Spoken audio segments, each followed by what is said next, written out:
Précédent pour les dragons et voilà, je présente un petit peu les énergies avec lesquelles je travaille. Alors quand on parle des baleines, bien sûr, je parle énergétiquement. Je ne suis pas spécialiste d'un point de vue animalier des baleines, même si je les ai rencontrées quelques fois. Et du coup, l'idée, c'est qu'on puisse envisager ça en termes d'énergie, de fréquence énergétique ou alors d'animal totem. Je ne vais pas insister sur la notion d'animal totem, même si je considère que la baleine est un de mes animaux totems. Euh, mais voilà, en sachant que moi, je ne me positionne pas en tant que chamane, voilà, je ne m'inscris pas dans cette tradition-là, même si dans les mémoires et dans mes ancêtres, il y en a, mais je n'ai pas appris de mon vécu-là, du coup, le chamanisme. Donc on peut en parler comme animal totem, mais je ne vais pas forcément développer ça. Moi, ma spécialité, c'est plutôt de vous parler de fréquences énergétiques, parce que ma spécialité, c'est d'être énergéticienne, de voir, de percevoir et de ressentir très fortement avec une grande finesse les énergies. Donc du coup, voilà, pourquoi j'en parle? Alors, comme je disais, c'est parce que ben, voilà, ça fait partie de mes animaux totems. Il y a le dragon en premier, il y a la baleine aussi un peu, l'eau et le feu, un petit peu les éléments opposés. Et parce que aussi, voilà, c'est venu très tôt, très très jeune dans ma vie. J'ai beaucoup beaucoup rêvé de baleines. C'est quelque chose qui est récurrent, c'est quelque chose qui est toujours présent, principalement les baleines à bosse. Et j'ai commencé à en rêver avant que je puisse identifier que c'est une baleine à bosse ou avant d'en voir concrètement et réellement. Après, peut-être que j'en avais vu dans un livre où je n'avais pas forcément identifié, mais c'est quelque chose, voilà, je me rappelle très jeune d'avoir fait des rêves, je me rappelle encore de ces rêves très très en détail. Quand je rêve de baleine, en général, c'est très, je me rappelle absolument de tout le rêve, et il est très ancré, il est très détaillé, etc. Euh, voilà, parfois accompagné d'enseignements. Et voilà, l'autre point, c'est que j'ai eu l'occasion de les voir plusieurs fois, à la fois parce que j'ai grandi en Polynésie française, parce que j'ai vécu sur l'île de la Réunion, où c'est très facile de les voir même sans passer sur un bateau. Et dernièrement en Guadeloupe, où j'ai eu la chance de pouvoir les observer en plein confinement. Voilà. Mais j'étais dans la légalité à ce moment-là, parce que j'habitais au bord de la mer. Et voilà. Donc l'idée, voilà, c'est que c'est sur mon chemin, j'aime travailler avec ces énergies. La manière dont ça s'est passé, c'est-à-dire que moi, c'était le jour de mon anniversaire. Je me suis retrouvée sur l'eau et j'ai eu un mal de mer pas possible. On était sur un catamaran que je peux citer, c'est le Ladi Lafay à La Réunion, parce que c'est un des bateaux qui respecte très bien, normalement, enfin, en tout cas à l'époque, la charte baleine et qui fait bien attention aux animaux et aux cétacés. Et donc c'était une sortie pour mon anniversaire et ce jour-là, alors que normalement j'ai le pied marin, j'ai eu énormément la nausée, le mal de mer en fait, la nausée. Et j'arrivais pas du tout à me stabiliser, c'était assez compliqué et je me suis mis à avoir plein de flashs en fait sur le bateau. Donc la nausée plus la transe, c'était pas facile. Sur le moment je me suis dit ah c'est quoi, c'est pas un cadeau. Enfin bref.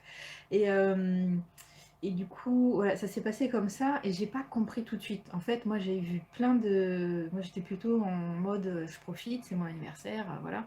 Bien que je les voyais très régulièrement parce qu'à La Réunion, il y a des endroits où on peut être à flanc de falaise et on les voit, elles sont assez proches en fait.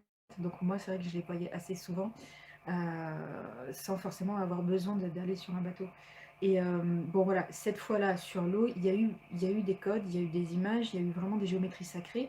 Sur le moment, je n'ai pas forcément compris. Ça m'a mis voilà, pas mal de temps à ingurgiter, à croiser les informations des rêves, à croiser du coup voilà, ces visions-là, mes ressentis quand je voyais les baleines, pour comprendre que voilà, il y avait quelque chose énergétiquement qui pouvait être posé. Ce qui a donné à force du coup le stage baleine que je propose de temps en temps, que je vais proposer bientôt en ligne, que je fais une fois par an en présentiel sur la côte atlantique quelque part, normalement en France. Et, de ce fait, voilà, qui a donné aussi le soin baleine que j'ai créé, enfin que j'ai créé, capté, ça dépend comment on voit les choses, canalisé, voilà, qui travaille à la fois sur les mémoires sur ce plan-là, en 3D, mais qui est en soi au final multidimensionnel en fait. Voilà. Donc il y a cet aspect des choses, on peut travailler parce que c'est l'eau, parce que ce sont les gardiennes des mémoires en fait. Voilà, l'idée c'est que toutes les traditions qui étaient proches des baleines amérindiennes, à Madagascar aussi, où c'est encore une tradition qui est extrêmement vivante et vivace, du côté de Sainte-Marie. Et il y a cette notion-là que les baleines sont les gardiennes des eaux et en particulier des mémoires. Qu'on appelle les mémoires akashiques, c'est un terme qui vient de la sphère indienne, d'Inde, euh, pour désigner un petit peu ce champ, ce grand champ. Alors, les mémoires, ça peut être sur ce plan-là, c'est-à-dire mes mémoires personnelles, les mémoires de mes ancêtres, etc. Mais après, l'idée, quand on rentre dans les akashas, c'est qu'il y a plus... On peut voir les choses de manière linéaire, c'est-à-dire que le temps, globalement, on le présente généralement d'un point A à un point B. Sauf que voilà, quand on s'intéresse à ce qu'on appelle l'espace quantique, l'espace multidimensionnel, tout en sachant qu'on n'a pas de preuves scientifiques, on va dire, en ce moment, même s'il y a des choses qui tendent à expliquer et à aller vers ça. Mais voilà, pour l'instant, c'est pas traduit scientifiquement. Nous, on est très nombreux, et dans l'énergie, en tout cas, à capter ça. En fait, à capter, à vivre le fait que le temps n'est pas forcément linéaire et que c'est beaucoup plus complexe que ça. Donc, dans l'idée qu'on travaille avec les mémoires, les akashas, avec les baleines, forcément, ça va ouvrir d'autres champs de linéarité en fait temporelle. L'idée c'est que tout est interconnecté en fait, ça serait plutôt un amas, je verrais plutôt comme un amas de champs interconnectés et d'espace-temps interconnectés.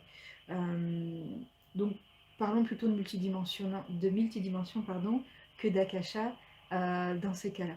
Euh, voilà. Et du coup, les baleines, dans toutes les traditions, on dit que ce sont les gardiennes des portes des akashas. C'est-à-dire que pour rentrer, si on prend d'un point de vue imagé, hein, si l'akasha c'est un lieu, les baleines, euh, les baleines sont une entrée. Dit autrement, comme ce n'est pas un lieu, réellement l'akasha c'est plutôt un espace dans lequel on baigne, ou alors dit autrement, c'est une fréquence énergétique qui est présente un petit peu partout.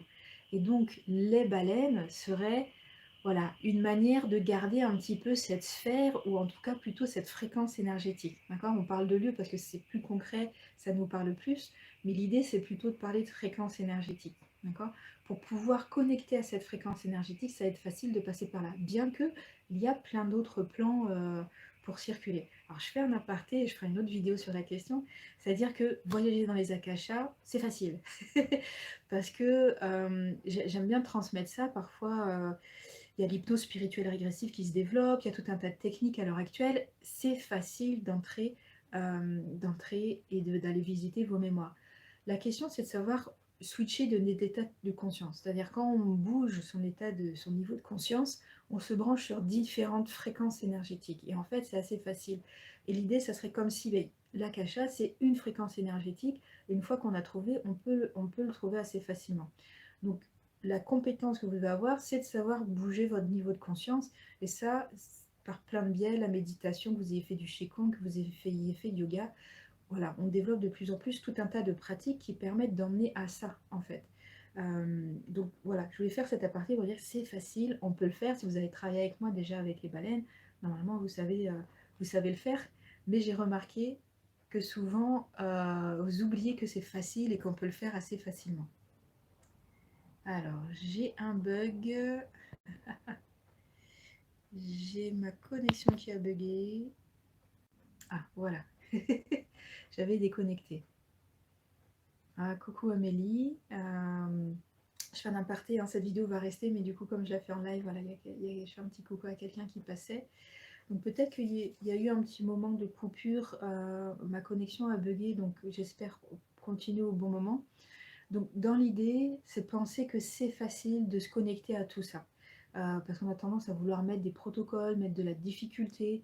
Ce qu'il faut faire, c'est s'entraîner à se connecter à ses sensations, à son intériorité. Le chemin n'est pas extérieur pour aller se connecter, ni en haut, ni en bas. Il est voilà, d'aller par là et de commencer à connecter de plus en plus à tout ça en fait. Parce que plus on est connecté à sa sensibilité, plus on va comprendre très facilement la notion de ces notions de niveau de conscience un petit peu différent. et plus ça va être facile en fait de naviguer assez facilement là-dedans. Donc ça c'est l'aspect, l'énergie des baleines, elle va être intéressante quand on veut travailler pour vous-même ou pour les autres, pour les personnes qui travaillent en énergétique, sur cette notion-là. Après, si c'est aussi votre animal totem, laissez-vous guider comme n'importe quel animal totem. Les signes vont venir, ça va venir vous chercher. Ce sont des choses qui ne demandent pas forcément nécessité de faire quelque chose. Ça vient et ça accompagne tout naturellement. Il suffit après de suivre le flot. Un autre aspect des choses, en dehors de cet aspect akasha, c'est que les baleines, elles travaillent dans l'eau. Le chant des baleines modifie la structure de l'eau. Alors, je reprends l'eau, si vous connaissez les études de Masaru Emoto, du coup, qui a montré que l'eau garde les mémoires, qui a fait cette petite expérience où il a observé l'eau à un niveau microscopique pour observer une fois qu'on a donné une information, notamment en l'occurrence des musiques, euh, il a observé que la formation des cristaux était différente. Et généralement, plus la musique est jolie, plutôt du classique ou avec des fréquences intéressantes, plus le cristal forme des choses, des formes qu'on va, nous, en tant qu'humains, à dire jolies. Et moins, ou en tout cas formées, cohérentes, on va dire. Et moins la fréquence est intéressante, genre du hard rock ou des choses moins intéressantes, des choses peut-être un peu plus dures, et moins ça va prendre forme. Voilà, en termes de joli ou plutôt de quelque chose de formé, structuré et cadré. Et donc l'idée c'est que les mémoires portent ça, les baleines, le chant des baleines modifie la structure de l'eau. Alors bien sûr, j'en parle d'un point de vue énergétique, vu que voilà, c'est pas, il n'y a pas un consensus là-dessus aussi d'un point de vue scientifique. Mais voilà, d'un point de vue énergétique, on est tous d'accord qu'on peut informer l'eau, il n'y a aucun problème là-dessus, comme les cristaux et les quartz.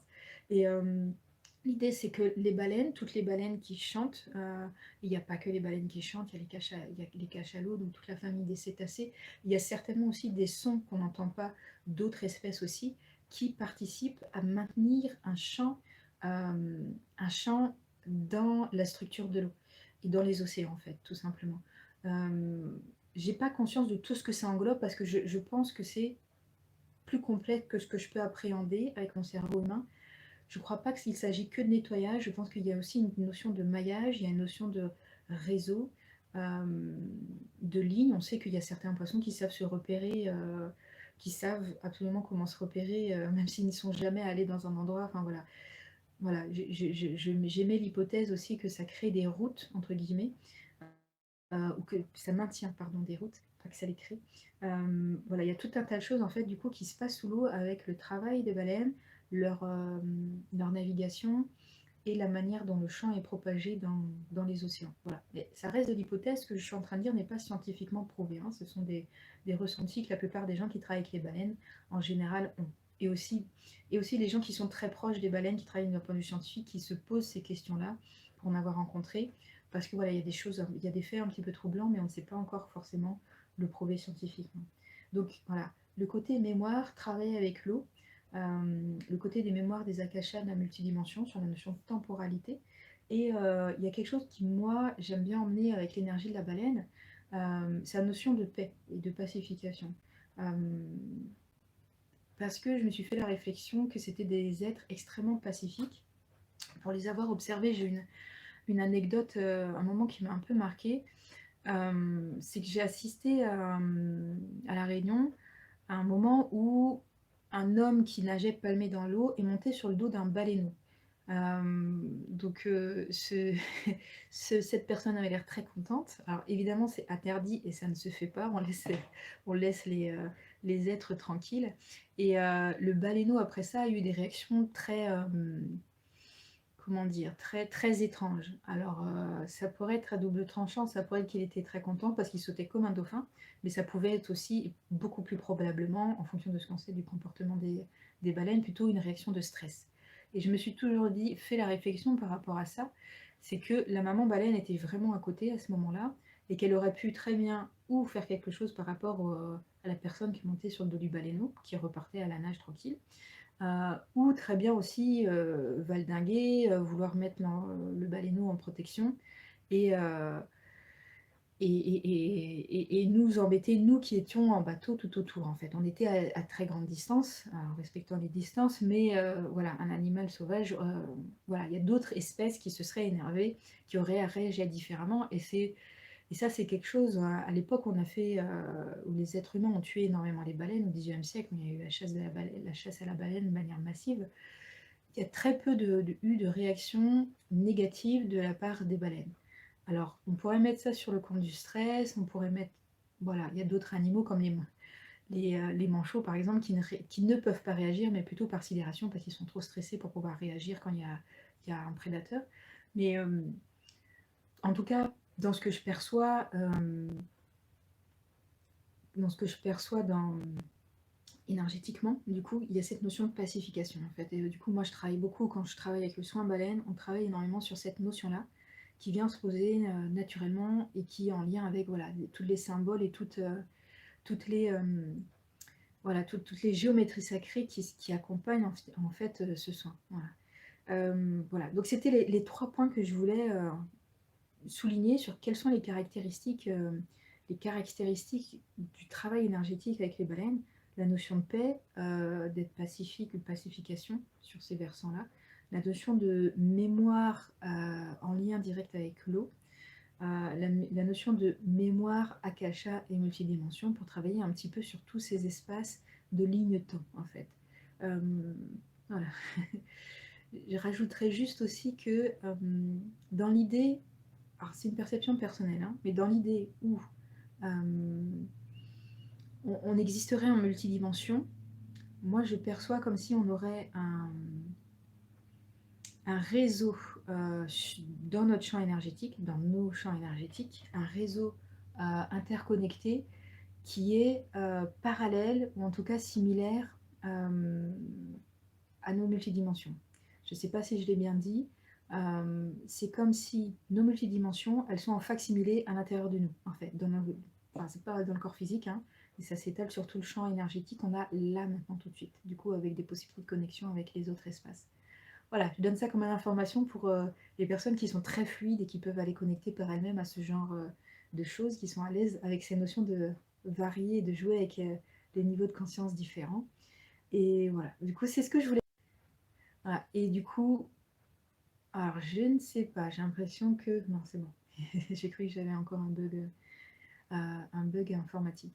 Donc, dans l'idée, voilà, je partage un peu plus sur ces notions-là. Et après, moi, j'essaye de faire trop de théorie parce que j'aime bien que chacun aille explorer, aille ressentir, aille tâter un petit peu la fréquence énergétique pour la sentir par elle-même.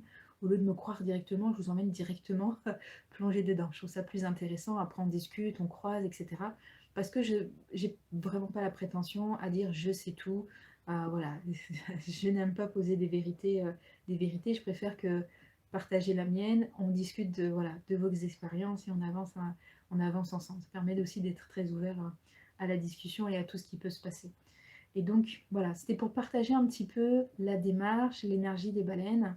J'avais déjà fait des lives pour présenter les stages baleines, alors peut-être que vous l'aviez vu. Je vais essayer de les transférer, ils sont sur Facebook. Si jamais ça vous intéresse, essayez d'aller dans ma page personnelle, Mathilda Moutoussamy Poussière d'étoiles, et dans la partie vidéo, vous retrouverez ces présentations-là. Voilà, si vous avez envie d'aller un petit peu plus loin. Et, euh, et voilà. Et comme je préfère toujours expliquer sous forme vibratoire qu'avec des mots, parce que je trouve que c'est plus aligné, plus adéquat, peut-être je ne suis pas la meilleure personne pour trouver les bons mots à chaque fois. Et voilà, ou que les mots, ils sont plus justes pour moi avec ce langage vibratoire que je parle de temps en temps à travers mes vidéos. Et voilà, donc pour la dernière partie de cette vidéo, je vais simplement voilà, passer en mode soin. Ça a déjà commencé, c'est en train de s'activer. Pour les personnes sensibles, vous le ressentirez peut-être. Voilà, l'idée, ça va être de... Je vais faire un très court soin baleine, là, avec des codes. Euh, voilà, pour vous faire ressentir un petit peu la vibration, parce que je trouve que quand on ressent la vibration, il y a des informations qui passent, même si vous ne les mentalisez pas, les informations, elles sont passées. Donc, le soin, là, je mets comme intention qu'il soit avec de l'information, c'est-à-dire que les informations que vous avez besoin de recevoir sur les baleines en tant que telles et chacun recevra des informations différentes. Voilà, qu'elles soient engrammées et qu'elles soient enregistrées là sur cette vidéo magie de la technologie. Voilà.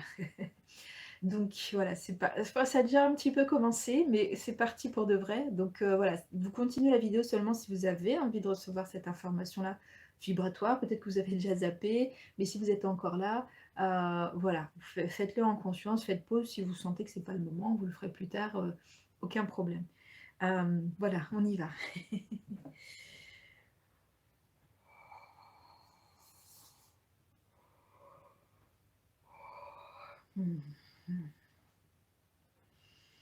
Alors, si vous sentez à ce stade une énergie vous envelopper ou être autour de vous, c'est normal. Le soin baleine est un peu conçu comme ça.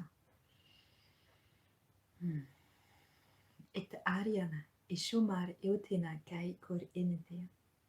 Maruator, Iakor, et Santoish, Amar, Okar, et Santoik, Matoi, Kar, et Santoik, Kemat, Shari, e Sanokai, Mar, e Sar, e Okar, Mayu, Sar, Eneteishi, Maruakor, e Anai, Sar, e Okai, Keitanomai, Maruaker, Atonai, Shamar, Okar, Osentai, Kor, e Matoish, Tamar, Okar, e Santoi, Kamar, Osentai, Sharomai, e Ketanai, Emaike, Anai Sumai, Enai Kor Enai, Eshamar Otenaike, Marwakor e Santo Ikemai, Esharuakor e Santo Iketamai, Ker e Sonekai, Tomaruakor e Santo e Shemar Enai, Ainke Kanai, Maruake Shor Enatai, Maruakor e Santo Ike, Taruash Mar Etanai, Kor e Santo e Maria Kor Etanaiko,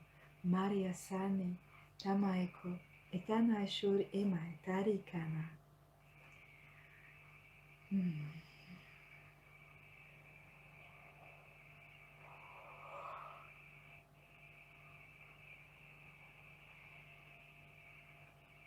Si vous avez envie de bouger pendant cette réception, sachez que c'est ok.